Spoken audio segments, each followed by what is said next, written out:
10. How does the Supreme Court make those decisions?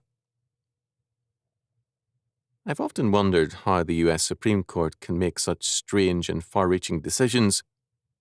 The court can take a word or a phrase out of the Constitution and manufacture a whole bureaucracy full of laws. Now, I have a sort of theory about the matter. John Marshall was the judge who, early in the court's history, established its power and its far-reaching interpretations. There's an interesting story about Marshall. In those days, the entire court stayed at a boarding house while their wives remained in their home states. Since the justices lived together, they discussed the cases all the time, but most seriously at their weekly consultation day in chambers. Some people claimed the justices were drinking too much, so Marshall introduced a rule: no drinking whatsoever on any consultation day, except on those occasions when it was raining. After all, in wet, damp weather, the justices had the right to keep warm.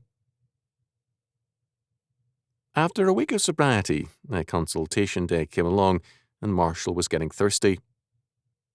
He asked Justice Joseph Story to go to the window and check on the weather situation. Was there any rain in sight? Story looked one way and then another for some sign of rain, and then came back to the table and said very earnestly, "Mr. Chief Justice, I have very carefully examined this case. I have to give it as my opinion that there is not the slightest sign of rain." Chief Justice Marshall then delivered his legal verdict. "Justice Story, I think that this is the shallowest and most illogical opinion I have ever heard you deliver. You forget that our jurisdiction is as broad as this republic, and by the laws of nature, it must be raining someplace in our jurisdiction. Waiter, bring on the rum." Well, historians won't agree with me, but I think that kind of thinking is in the background of all too much of the Supreme Court's thinking and much of our law courts.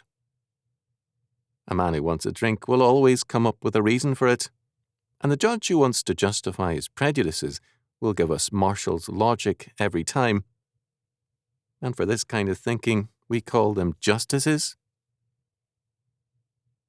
Marshall's cousin was Thomas Jefferson, and Jefferson said once that if you made any kind of clear-cut statement to Marshall, that he would take your statement, line up legal opinion around it, and prove what you wanted not to believe and he, from the beginning, wanted to conclude.